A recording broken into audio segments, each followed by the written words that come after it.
Hello and welcome to Wedding Wednesdays with Weddings Online. My name is Kelly and I'm a former wedding planner and blogger, and I'm obsessed with weddings. If you're planning a wedding in Ireland, you're in the right place. You're going to learn the tried and tested methods to planning your dream wedding without the added stress. Think of this as your one-stop shop for everything to do with planning your wedding in Ireland, with me, your new wedding planning bestie, and a cup of tea. This is Wedding Wednesdays with Weddings Online.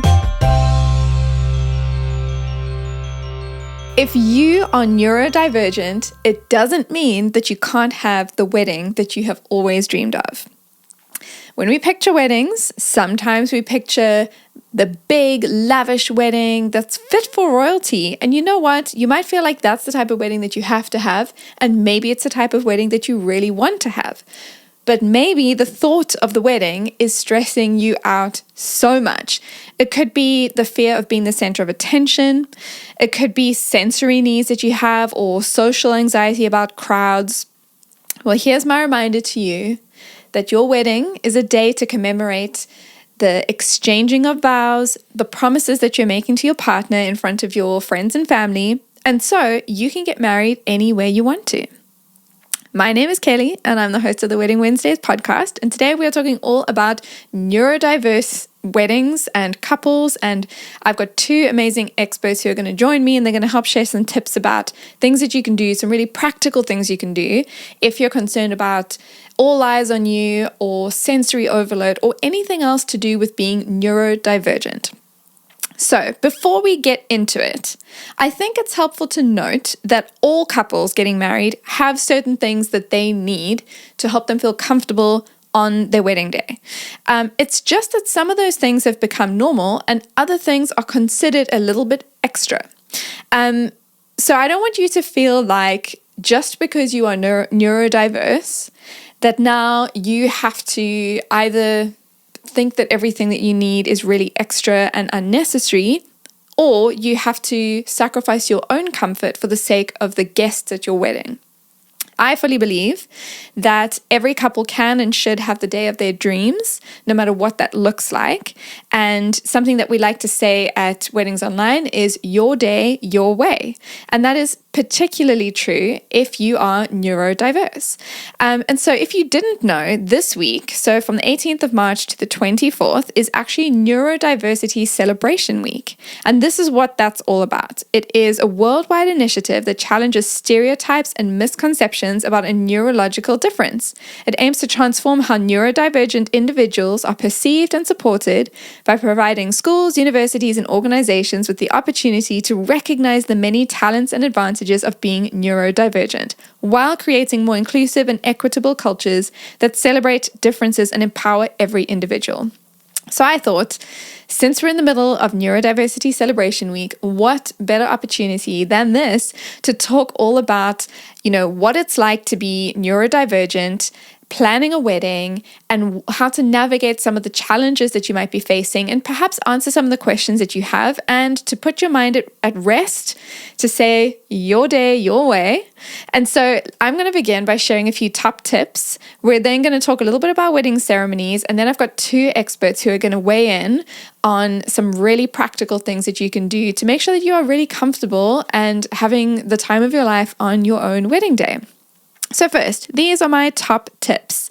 If you can, get ready at home because everything there will be familiar, and then keep everything quiet and take breaks. That is particularly helpful if sensory overload is something that you are concerned by.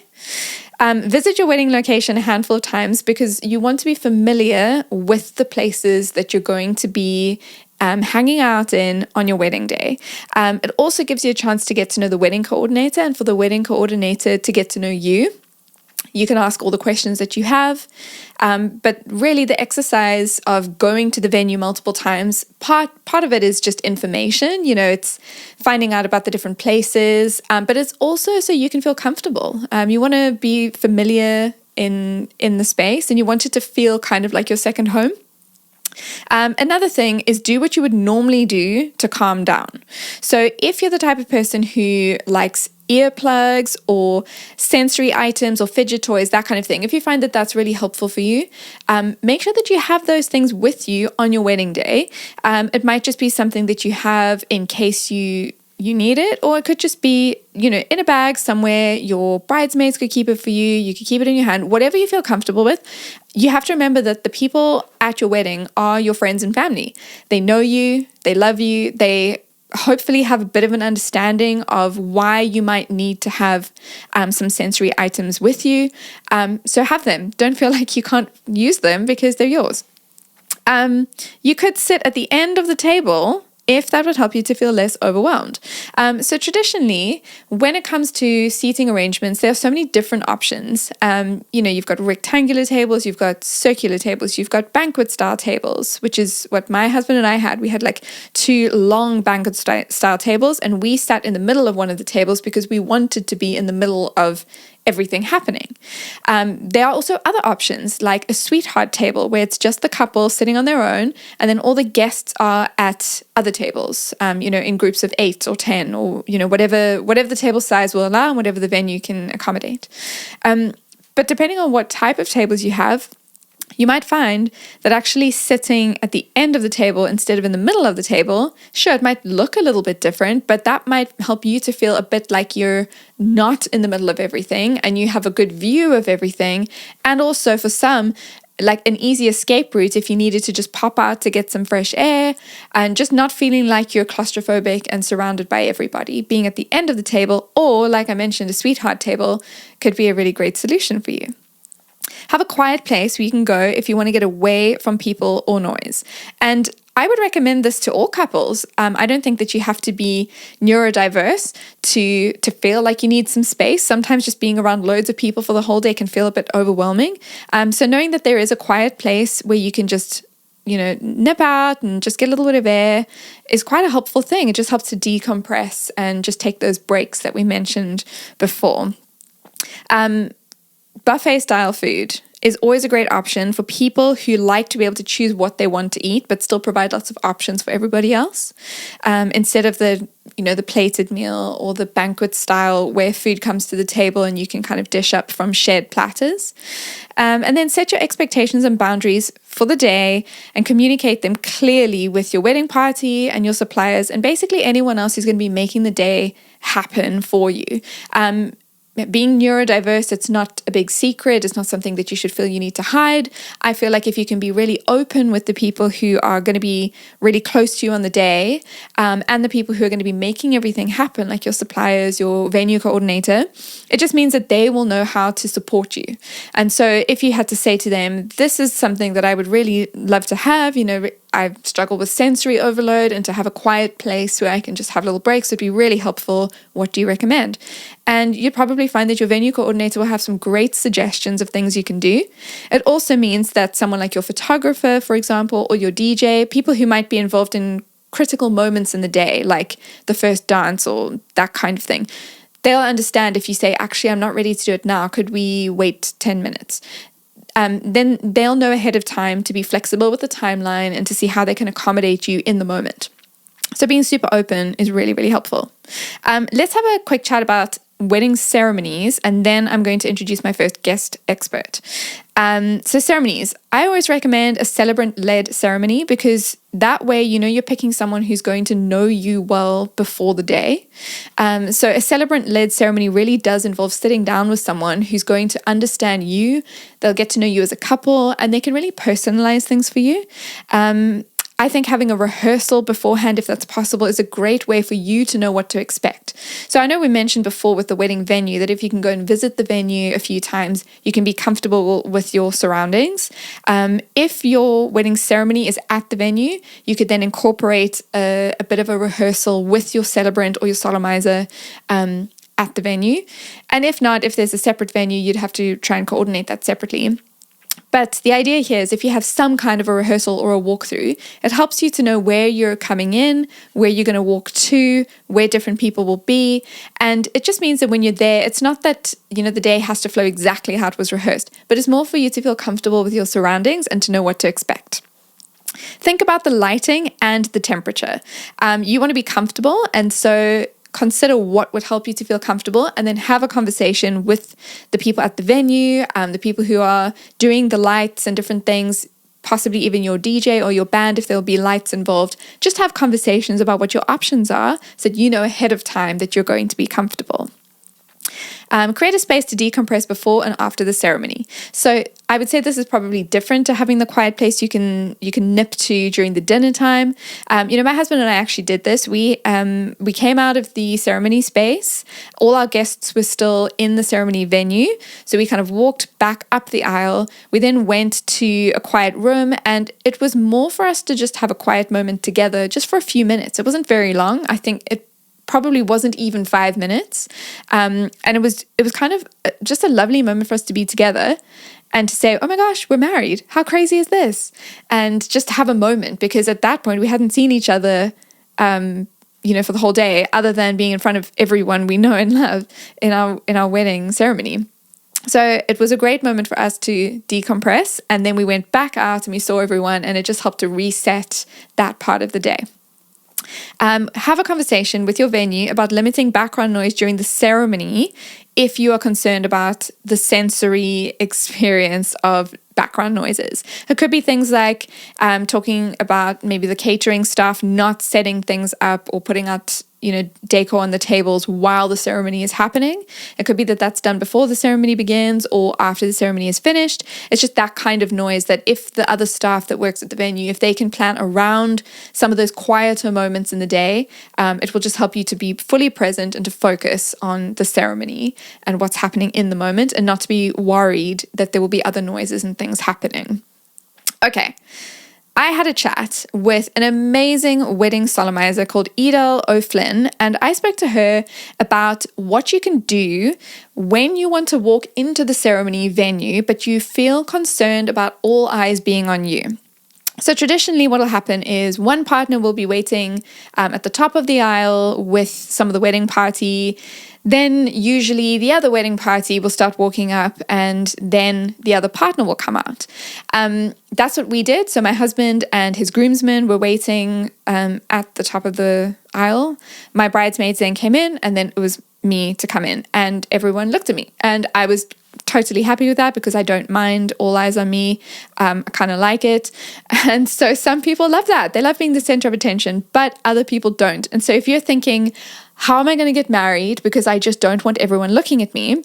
Have a listen to this, because Edel O'Flynn, who's an amazing solemnizer who loves to celebrate couples being inclusive, and she's just amazing at this. So have a listen to her really practical tips for some different options you could consider to make sure you feel super comfortable as you walk into your very own ceremony. Have a listen.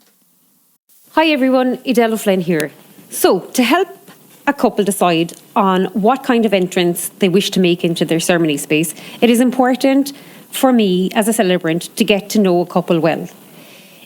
If a couple are neurodiverse, a few more Zoom calls or in-person meetings would be ideal. This just ensures that everybody is calm and comfortable with each other on the day. I normally provide the script 4 weeks out from the wedding, so once a couple have signed off on the script, it's a good idea to have a walk and talk through each stage so there are no surprises on the day. Being neurodiverse, it's simply a different and unique way of being in the world. And just like a neurotypical couple, it doesn't necessarily mean you're going to have an introverted or extroverted personality. There are loads of other factors to consider, whether these be sensory, auditory, or visual. For me, navigating the intricity of a neurodiverse couple is wonderful, and it is of utmost importance to embrace and understand the couple's unique perspective. So I would strive to understand their needs, their voice, their way of being, and importantly, their boundaries. So if you really wish to avoid the long aisle walk and not have all eyes on you at the start of your ceremony, and again, this is as individual to each couple, whether neurodiverse or neurotypical, there are a few options. You could have a first look with some secret vows and walk into the ceremony space together. You could walk in from a separate entrance. You could already be at the front when your guests arrive. Or you could arrange some pre-ceremony drinks and walk in together with your guests. I think it's quite important to ensure you have some calm, quiet spaces nearby for before or after the ceremony to avert the meet and greet after the ceremony, I could simply announce that partner 1 and partner 2 would be spending some quiet time together reflecting on their ceremony and will join you all shortly. Just remember that love transcends labels. Breathe and realise how much beauty there are in the simple moments. And most importantly, it's your day, so you do you. I love that. That was Edel O'Flynn showing her amazing tips. I'll pop a link to where you can get in touch with her if you're interested in chatting with her about getting involved in your wedding. But I spoke with another wedding expert whose name is Anna from Entwined Wedding Videography. And we had a chat about what to do if you aren't sure about being in front of the camera. So again, if you feel like all eyes on you is something you're a little bit worried about, maybe you're not comfortable being photographed and having people take videos of the day. So I had a chat with her to find out how you can make sure that things are captured really well if this is a concern for you.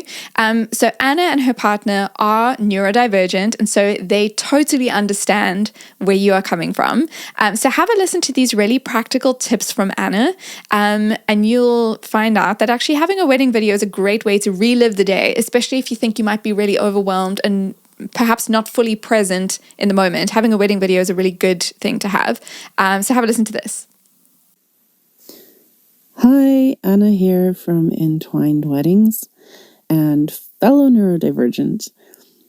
I find that one of the best things you can do when working with a videographer as a neurodivergent couple or vice versa is to make sure that everything is very clear and communicated directly in terms of if there are any sorts of sensory issues or anything like that, make sure that those are communicated clearly from the couple to the videographer. If there are special preferences or anything that you feel would be important to make you feel comfortable, that should also be clearly communicated to the videographer and from the videographer to the couple.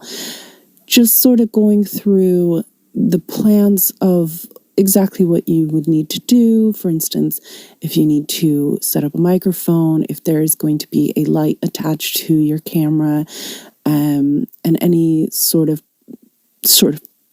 potential sensory triggers, as well as just going through the plan of the day and making sure that everybody is on the same page. I find that essentially, if you're extremely clear with what you plan to do and what your needs are, I find that that works the best for all parties involved. And I think that having those memories captured via videography helps so much to relive your special day, especially when, it might be a bit overwhelming on the actual day. So I think those are essentially my best tips for how to navigate neurodiversity on a rather important but sometimes stressful day. Well, that was Anna from Entwined Wedding Videography. Thank you so much, Anna, for sharing those amazing tips. And as she said, having a wedding video is a great way to relive the day because it's an important day, but can sometimes feel a little bit overwhelming. Well, thank you for listening today. The Wedding Wednesdays at Weddings Online podcast is produced by me, Kelly, and mixed, mastered, and edited by Glenn Hartman. For more wedding planning tips, advice, checklists, and more, visit weddingsonline.ie.